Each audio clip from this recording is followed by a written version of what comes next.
In this video tip, I like to show you one of the not so creative tools in Photoshop and how you can actually use it to enhance your creativity.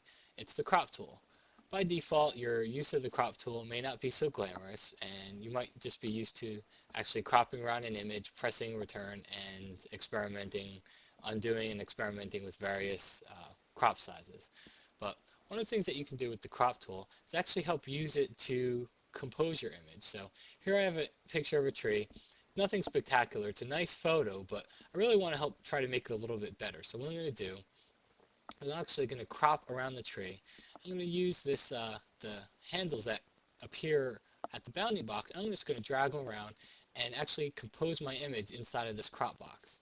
So this way it'll help me get it right the first time. Press enter. Now I've got actually more of a panoramic view of what was an original photo, and I still have that tree in focus, and the tree still occupies a great amount of the picture, but it just looks a little bit better. Another thing I could do is I can actually increase the canvas size. What I'll do is I'll just drag the bottom handles out a little bit, and I'm going to press enter, return. As you can see, it filled my background with the background color in the toolbox, which is white. Pretty nice effect. By itself, that didn't do much, but what I'll do here is I'm going to select the whole entire area again. I'm going to hold down the Option and the Shift key. I'm going to just bring that out a bit, bring the bottom down quite a bit, and I'm going to bring the top up just to match the left and the right sides. Select my type tool. I'm just going to type some big blue sky, some simple text here, just to give you an idea for the type of effect that this can be used for. One last thing I'm going to show you with the crop tool is how you can modify the default settings a little bit.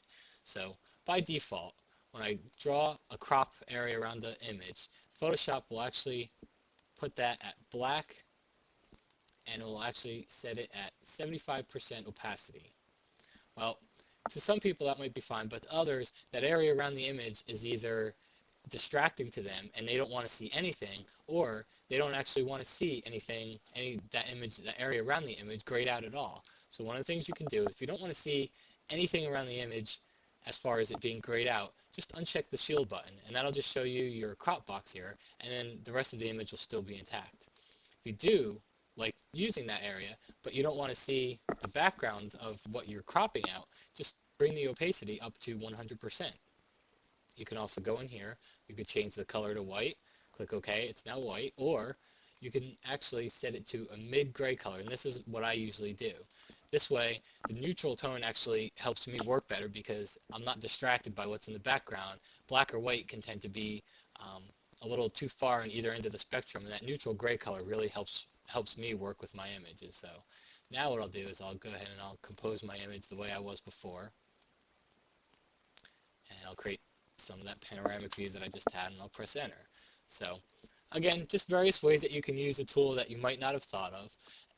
What I encourage you to do is stop by the forums, post your questions in there.